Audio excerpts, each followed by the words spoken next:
नमस्कार दोस्तों। दिन हो गया आज 18 अगस्त, और रात को जब हम पहुंचे इस गेस्ट हाउस में, तो ये है हमारा कमरा जो आप देख रहे हैं। और सरकारी गेस्ट हाउस होने के बावजूद भी ये ठीक ठाक बना हुआ है। और इसका किराया जो है वो है मात्र 300 रुपये पर डे, जो कि सरकारी मुलाजिम हैं उनके लिए, और जो सिविलियन हैं उनके लिए है 1,000 रुपये पर डे। सो बहुत ही ठीक ठाक ये कमरा था। और आपने तो देखा ही होगा कि बाहर कितना बड़ा कॉरिडोर और बहुत सा अच्छा सा एक दालान सा एरिया बना हुआ था, और उनकी जो कैंटीन है वो भी बहुत अच्छी, खाना भी बहुत अच्छा था, मुझे तो बहुत अच्छा लगा खाना। तो अब हम यहाँ से जाने की तैयारी कर रहे हैं नेपाल की ओर। तो आज आप यूँ समझिए कि हमारा अपने देश में ये एक आखिरी रात थी, और आज दिन नया चढ़ा है, तो एक नए देश की ओर हम अग्रसर हो रहे हैं। और हम इस वक्त जाएंगे सनौली बॉर्डर, जिसको पहुंचने में हमें कम से कम 6 से 6.5 घंटे लगेंगे। और हमने अभी वेदर चेक किया है तो बरसात हो रही है 70%। तो रास्ता जो है वो थोड़ा सा मुश्किल ज़रूर होगा, लेकिन बरसात है तो थोड़ा आनंद भी आएगा। सो आपको भी इस आनंद का अनुभव कराएंगे। तो बने रहिए और देखते रहिए हमारा प्रोग्राम द टर्बन ट्रैवलर। और हाँ, हमारे इस चैनल को सब्सक्राइब ज़रूर करें, और साथ में लाइक भी करें और शेयर भी करें, और अपने कमेंट देना ना भूलें। धन्यवाद।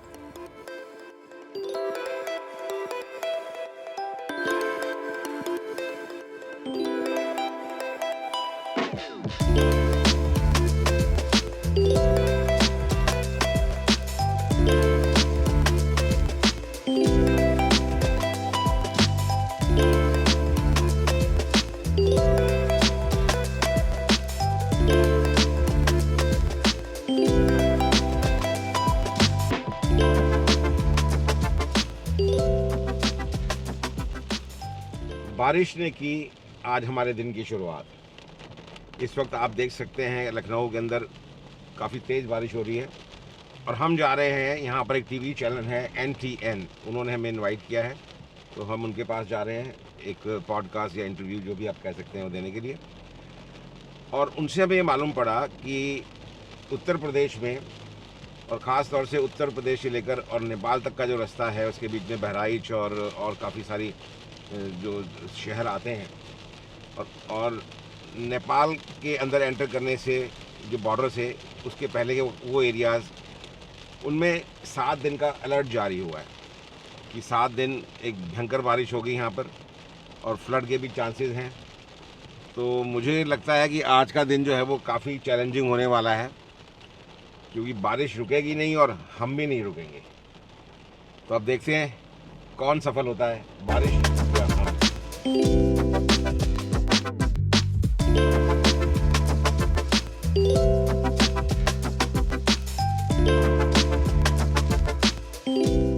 अब हम आ गए हैं यहाँ पर सनी टोयोटा, जो कि लखनऊ में है। और यहाँ पर कुछ पार्ट्स जैसे ब्रेक पैड्स और फिल्टर वगैरह जो हमने दिल्ली से लेने थे, वो वहाँ नहीं ले पाए थे कम टाइम होने की वजह से, तो यहाँ ऑर्डर कर दिए थे, तो यहाँ से पिक करने हैं। और दूसरा, हमने यहाँ पर अपने जो नई गाड़ी है उसकी अलाइनमेंट करवानी है, जिसमें JK के टायर लगे हुए हैं। और JK हमारा स्पॉन्सर है, पर यहाँ पर हमें मालूम पड़ा कि भी JK के टायर जो है रिकमेंड नहीं करते हैं, और उसके लिए ये टायर जो हैं वो ब्रिजस्टोन के ही रिकमेंड करते हैं, जो इसमें ओरिजिनली लगे हुए थे। यानी हाँ, हम यहाँ पर आए हैं। और आपका नाम क्या है? शुभम यादव।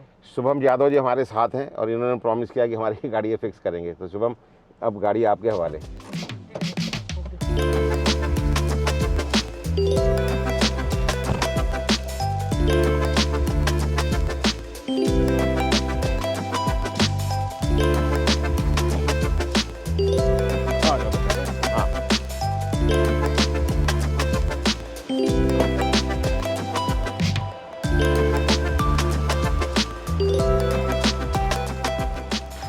तो हम खड़े हैं यहाँ पर सनी टोयोटा जो है शोरूम है लखनऊ में, अपने गाड़ी के अलाइनमेंट कराने के लिए, जिसमें कि JK के टायर लगे हुए हैं, और जो JK हमारे स्पॉन्सर हैं।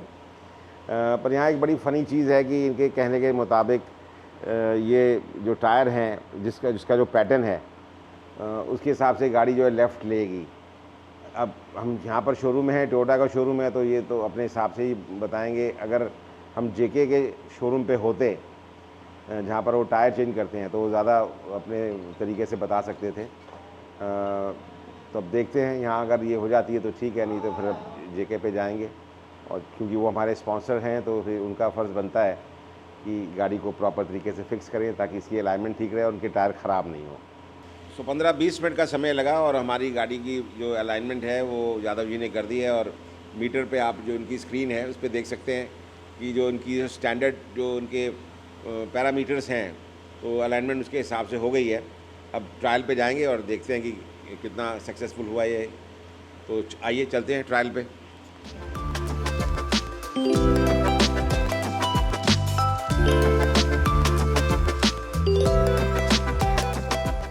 गाड़ी का टेस्ट ड्राइव लेके हम अभी आए हैं और गाड़ी अभी भी लेफ़्ट साइड मार रही है। तो इनके हिसाब से हो सकता है सस्पेंशन में कोई इशू हो या टायर रोटेट करके देखेंगे। तो अभी फिर जा रहे हैं जो बच्चा कुच्चा काम जो है उसको करने के लिए। तो जब तक ये पूरा नहीं होता तो 50,000 किलोमीटर का इतना लंबा सफ़र ऐसे हालात में तो पूरा नहीं किया जा सकता। यहाँ से तो हम 5-10 किलोमीटर भी नहीं जा सकते इसको, क्योंकि गाड़ी बहुत बुरी तरह से लेफ़्ट को मार रही है साइड। तो चलते हैं, देखते हैं क्या क्या इशू है, इसको सॉर्ट तो करना ही है। जर्नी अनप्रिडिक्टेबल होती है, मैंने आपको कल भी बोला था। और हमारे साथ ये कुछ 2-3 दिन से ये रोज़ घट भी रहा है कि हम सोचते कुछ हैं और होता कुछ है और ऊपर वाले को कुछ और मंजूर होता है। आज सुबह हम लोग यहाँ पर आए टोयोटा के शोरूम पे, क्योंकि गाड़ी जो है हमारी वो लेफ़्ट साइड ले रही थी। इसके टायर जेके टायर से हमने स्पॉन्सर उन्होंने किए थे और वो चेंज कराए थे। तो हमें लगा शायद अलाइनमेंट नहीं हुई है, तो अलाइनमेंट करवाने के लिए हम यहाँ आए।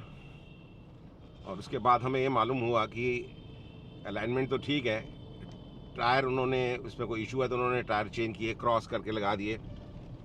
उससे 90% तो ये ठीक हो गया है, लेकिन 10% अभी भी इसमें थोड़ा सा जो है गाड़ी लेफ़्ट साइड को जा रही है। तो फिर हमने जेके टायर से बात करी, उन्होंने कहा कि अगर आपको ज़्यादा इशू है तो हम आप जा रहे हैं यहाँ से सनौली नेपाल बॉर्डर की तरफ, तो रास्ते में गोरखपुर आएगा, तो गोरखपुर में हम किसी डीलर को बोलते हैं वो आपको टायर चेंज करके नए लगा देंगे। So it's so kind of JK tyre कि वो इतना सोच रहे हैं, क्योंकि ये जर्नी बहुत लंबी है, तकरीबन 50,000 किलोमीटर ही लंबी जर्नी है। और इतना बड़ा रिस्क हम इस पर नहीं ले सकते कि टायर जो है वो साइड पे जा रही हो गाड़ी और इस चलाएं। तो टायर तो इसके ख़राब होंगे ही होंगे और इससे एक्सीडेंट होने का भी खतरा रहता है। अब हमें 10 बजे आए थे, अब 1 बज गया, तो तकरीबन 3 घंटे हो गए हमें यहाँ पर। और फाइनली अब हम निकल पड़े हैं जाने के लिए सनौली।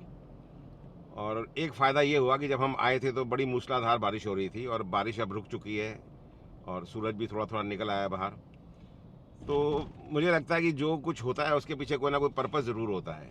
अगर शायद हम उस वक्त जाते और बारिश में बहुत ज़्यादा बारिश होती, कहीं कुछ नुकसान हो जाता, तो अब हम निकल रहे हैं तो उसके पीछे कोई ना कोई पर्पस निश्चित है, जिसके बारे में हमें नहीं मालूम, लेकिन ऊपर वाले ने तो निश्चित करके रखा हुआ है। सो मैं हमेशा यही बिलीव करता हूँ कि जो होता है वो अच्छे के लिए होता है, तो जो आगे भी होगा वो भी अच्छे के लिए होगा। तो जर्नी तो जब उसका नाम लेके हमने शुरू करी है तो वो तो रुकेगी नहीं और आगे हम बढ़ते जाएंगे। तो रास्ते में इस तरह के और भी जो कुछ हालात अगर बनते हैं या कुछ ऐसा होता है तो आपको वो भी साथ साथ में हम अपडेट कराते जाएंगे। तो आप बने रहें हमारे इस चैनल के साथ जिसका नाम है द टर्बन ट्रैवलर, और देखते रहें हमारी ये 7 कॉन्टिनेंट्स की एक बहुत बड़ी यात्रा जो शायद आज तक किसी ने नहीं करी, और हमें पूरा यकीन है कि इसको हम करके दिखाएंगे। तो ये पहला लेग है जो हम कर रहे हैं आज 18 अगस्त है और संडे, और हमें 19 अगस्त यानी कि मंडे को सुबह नेपाल में अपने एजेंट को चाइना के वीज़ा लगाने के लिए अपने पासपोर्ट देने हैं। और अभी हम इस वक्त लखनऊ में ही हैं और काठमांडू पहुंचना कल शाम तक एक बहुत बड़ा चैलेंज है, जो कि मुझे नहीं लगता कि हम कल शाम तक पहुंच पाएंगे। और मैंने अपने एजेंट को ये बोला कि हम आपको 19 तारीख यानी कि कल दोपहर तक आपको पासपोर्ट दे देंगे। अभी हमने गूगल मैप पे डाला यहाँ से सनौली बॉर्डर जहाँ हम जा रहे हैं, तो ये तकरीबन 6 घंटे 35 मिनट का ये सफ़र तो दिखा रहा है, लेकिन साथ में एक अलर्ट भी दिखा रहा है कि यहाँ पर लिखा हुआ है road might be affected by flood situations near Ganges. तो इसका मतलब ये है कि गंगा के किनारे फ्लड की सिचुएशन हो सकती है, जिस करके वहाँ पर रोड बंद होने के भी चांसेस हैं। तो वही कहानी है कि सर मुंडाते ओले पड़े।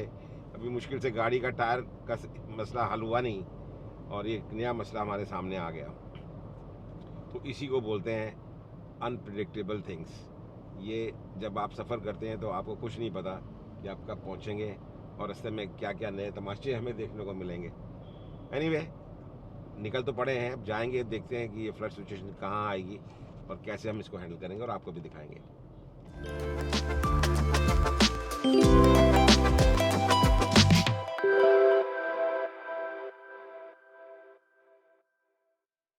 कभी कभी ऐसे दिन आते हैं जो सारा दिन चुनौतियां एक के बाद एक चैलेंजेस आते ही जाते हैं। आज का दिन भी कुछ वैसा ही है।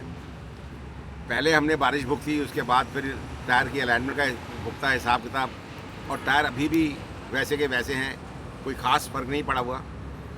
और वो हम मसला हल कर ही रहे थे कि हरप्रीत जी जो हमारे मित्र हैं, दूसरी गाड़ी जो मेरी लेके ड्राइव कर रहे हैं, उनका फ़ोन आ गया कि साहब वो गाड़ी जो है चलते चलते रुक गई। अब एक्चुअली में चक्कर क्या है कि मेरी गाड़ी जो पुरानी वाली है उसका जो मीटर है, जिसमें जो ऑयल का जो आपका जो डीजल होता है, जिसका मीटर जो होता है वो थोड़ा ख़राब है, और वो हाफ टैंक का मतलब है फुल एम्प्टी। और इन्होंने वो देखा नहीं और वो डीजल डलवाया नहीं और गाड़ी रुक गई। अब तो किस्मत अच्छी थी कि वो बिल्कुल टोल प्लाजा के ऊपर रुकी और हम अब यहाँ पहुँचे हैं। और जी हरप्रीत जी, मैंने इनको कहा था जब इनका फ़ोन आया था गाड़ी रुक गई है, उससे पहले मैंने कहा था डीजल डलवा लेना। कहते अभी तो आधा टैंक है। मैंने कहा फिर भी डलवा लेना, पर इन्होंने मेरी बात नहीं सुनी। अब भुगत रहे हैं। अब बताओ इसमें मेरा कसूर क्या, मुझे बताओ पहले। ना जी, कसूर मेरा ही है। आधे डीजल पे ही फुल कराऊंगा बस। अब नहीं, अब अगर आप आधे टैंक भी अगर खत्म होता है फौरन डलवा लें। ये तो अभी आप यहाँ पर हैं, इंडिया में ही हम हैं।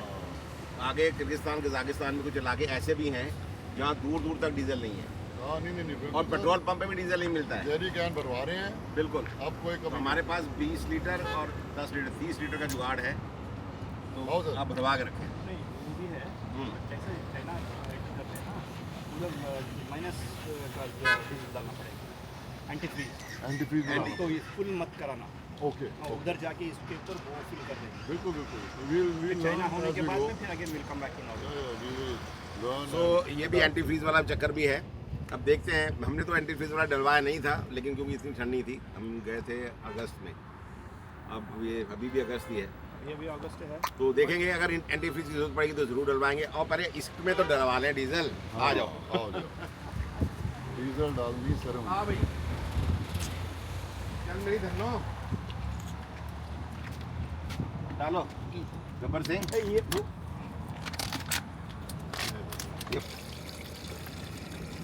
ताज़ा डीजल पी रही है गाड़ी, जिसके मालिक हैं हरप्रीत सिंह जी। अभी तो 10 लीटर डलाया है, अभी आगे जाके 50 लीटर और डलवाएंगे।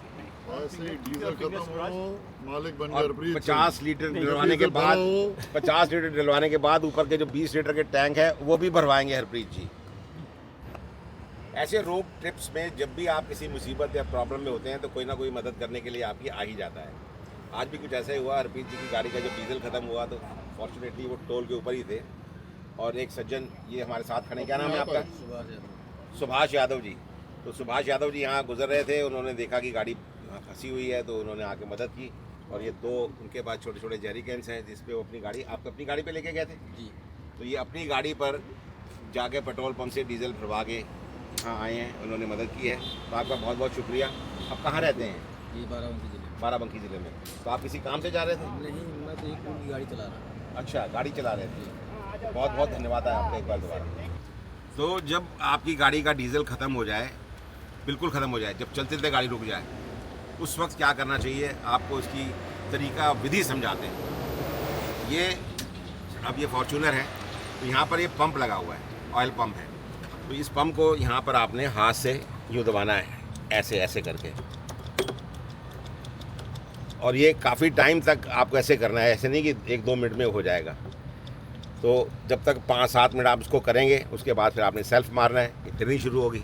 फिर आप 5-7 मिनट मारेंगे, फिर सेल्फ मारेंगे, फिर नहीं शुरू होगी। तो उसके बाद हरप्रीत जी आएंगे, फिर वो मारेंगे, ये फिर नहीं शुरू होगी। फिर राहुल जी मारेंगे। तो 4 बार मेरा कहने का मतलब 3-4 बार करने के बाद ये गाड़ी शुरू हो जाएगी।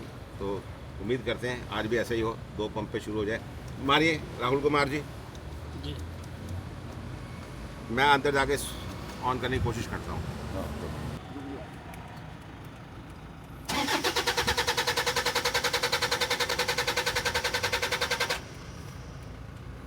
जैसा कि मैंने आपको बताया था कि 4 बारी पंप मारने पड़ेंगे, तो ठीक 4 पंप के बाद ये गाड़ी शुरू हो गई। और ना शुरू हो तो उसके लिए डिसहार्टेड या डिसअपॉइंटमेंट लाने की ज़रूरत नहीं है, क्योंकि ये होगी ज़रूर। और जब भी गाड़ियाँ ऐसी बंद हो जाती है तो लोग कहते हैं मैकेनिक को ढूंढ के लाओ, ये हो करो, पैनिक हो जाता है। तो पैनिक ना करें, ये गाड़ी शुरू होगी, अब रुकने वाली नहीं है जब तक इसमें डीजल पूरा रहेगा। इस गाड़ी में और कोई भी प्रॉब्लम नहीं है, ये टोयोटा है मेरे भाई, इतनी जल्दी ख़राब नहीं होती।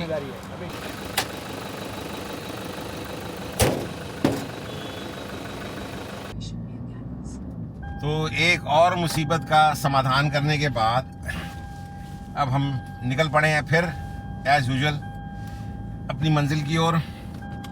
घंटे दिखा रहा है 6 सनौली बॉर्डर तक पहुंचने के लिए। टाइम है 9:11, और जबकि ये 10 बजे से पहले नहीं पहुंचेंगे क्योंकि वैसे में खाना भी खाना है हमने। हरप्रीत जी का फ़ोन आ रहा है, देखिए ये कौन सी मुसीबत खड़ी कर रहे हैं फिर। हेलो सर जी, टैग नहीं चल रहा सर। की नहीं चल रहा? टैग तो टैग भरो, पैसे के बाद देख रहे हैं की प्रॉब्लम है। एक समस्या का समाधान किया, दूसरी नहीं शुरू होगी। पेटीएम तो सर ऑनलाइन पाओ ना भाई साहब, मेरा एटीएम ਜਿਹੜਾ पेटीएम ਜਿਹੜਾ ਹੈਗਾ ਉਹ ਕੰਮ ਨਹੀਂ ਕਰਦਾ ਪਿਆ। ਜਦ ਤੱਕ पेटीएम ਦੇ ਰੂਲਸ ਚੇਂਜ ਹੋਏ ਨੇ, ਤੁਸੀਂ ਹਲੇ ਦਾ ਟੈਕਸ ਪੇ ਕਰ ਦਿਓ, ਅੱਗੇ ਦੇਖ ਰਹੇ ਹਾਂ ਕਿ ਕਿੱਥੇ ਹੋਰ ਪਵਾ ਸਕਦੇ ਹਾਂ ਤੇ ਪਵਾ ਲਾਂਗੇ, ਨਹੀਂ ਤੇ ਨੇਪਾਲ ਤੋਂ ਬਾਅਦ ਇਹਦੀ ਲੋੜ ਹੀ ਨਹੀਂ ਪੈਣੀ। कैश दे देंगे। हाँ जी, कैश देना पड़ेगा उसे।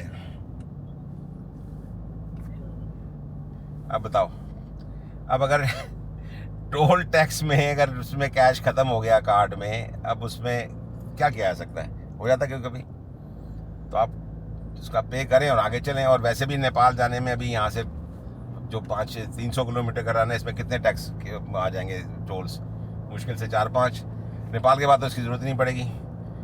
और पेटीएम का जब से ये कुछ उनके अपडेशन हुई है तो मेरा पेटीएम तो काम ही नहीं कर रहा, और मेरा ये टैग जो है पेटीएम के साथ लिंक है। सो इसको मैं अब तो चेंज नहीं कर सकता। सो अब जो है एक्स्ट्रा अगर पे करना होगा तो पे करेंगे, और आगे जाके वापस आएंगे जब, तब देखेंगे इस टैग का क्या करना है।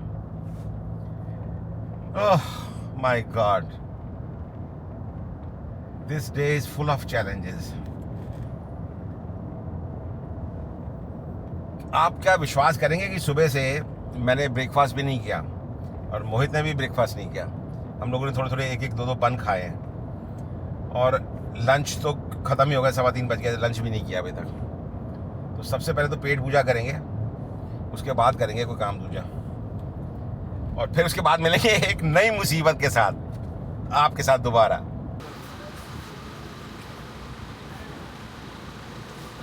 हम ढूंढ रहे थे अपने लिए खाना खाने के लिए ढाबा। अब हम आ गए हैं गाड़ी के ढाबे पे। गाड़ी का ढाबा मतलब जिसको भी भूख लगी है पेट्रोल डलाने के लिए, और उसमें पेट्रोल नहीं डीजल डलता है। डीजल ख़त्म होने के बाद हम लोग तीनों गाड़ियों को सबसे पहले लेके गए पेट्रोल पंप पे, और तीनों गाड़ियों में हमने डीजल भरवा के गाड़ियों को फुल किया। और उसके बाद फिर हमारा एजेंडा था कि अब हमें खाना खाना है।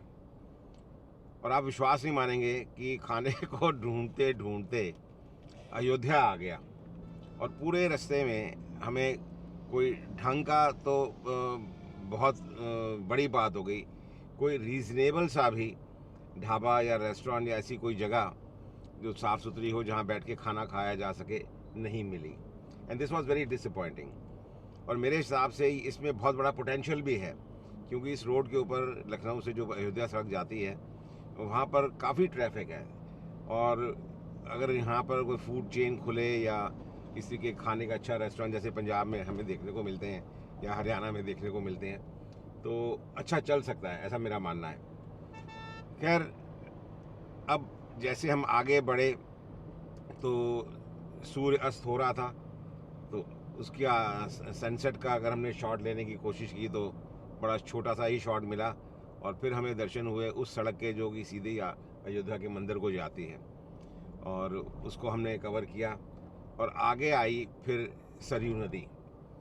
तो सरयू का पार्ट जो है बहुत ही बड़ा पार्ट है, और नदी में पानी पूरा लबालब भरा हुआ था और ट्रैफिक इतना ज़्यादा नहीं था, तो इसलिए हमने सरयू नदी के सारे शॉट्स लिए जो कि आप देख रहे हैं। और उसके बाद फिर हमें दर्शन हुए नारंगी रंग के, यानी कि सैफरन कलर के झंडों के, जिसके ऊपर जय श्री राम जी की उसमें तस्वीर सी बनी हुई थी और हनुमान जी की तस्वीरें बनी हुई थी। तो जिसको देख के एक बहुत ही आध्यात्मिक और स्पिरिचुअल फीलिंग हमें देखने को मिली।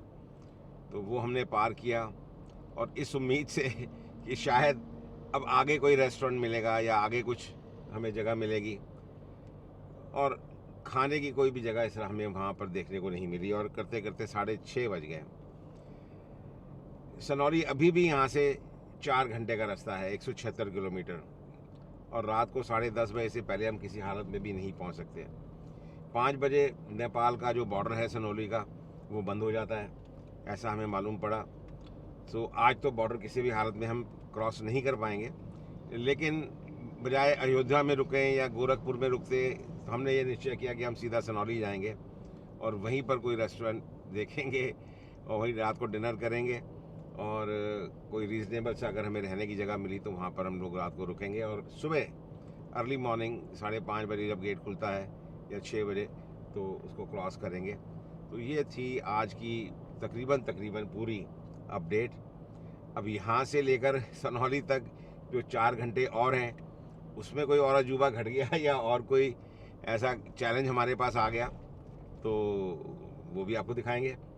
अभी ताज़ा एक बोर्ड नज़र आया कोई रेस्टोरेंट का यहाँ से जो 4 किलोमीटर पे है, तो उम्मीद है कि शायद कोई रेस्टोरेंट हमें रास्ते में मिल गया तो खाना खाएंगे ज़रूर, बहुत ज़ोर से भूख लगी हुई है। आखिरकार हमारी किस्मत रंग ले ही आई, और जब हम बता रहे थे आपको तो थोड़ी ही दूर पर हमें श्री पराग रेस्टोरेंट के नाम का एक रेस्टोरेंट ओपन एयर जो था वो नज़र आया, और अब हमने यहाँ गाड़ी खड़ी करी है। हमारी दूसरी गाड़ी भी आ गई और तीसरी गाड़ी भी आ गई, और अब हमें मिलेगा यहाँ पर शुद्ध शाकाहारी खाना। तो आइए आपको दिखाते हैं कि यहाँ पर खाना कैसा है।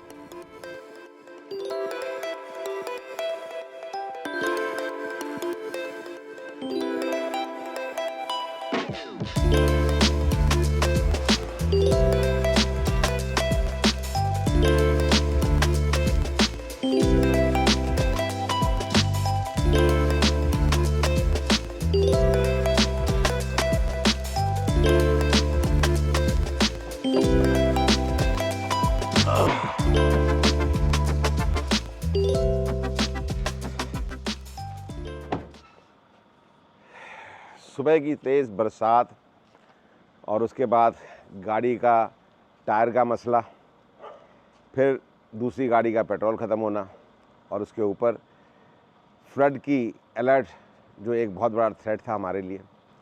इन सबको क्रॉस करते हुए इस वक्त रात के बज रहे हैं 11:15 और हम खड़े हैं सनौली में, और मेरे पीछे आप देख सकते हैं इंडो नेपाल एक होटल है जहाँ पर आज रात हम रुकेंगे।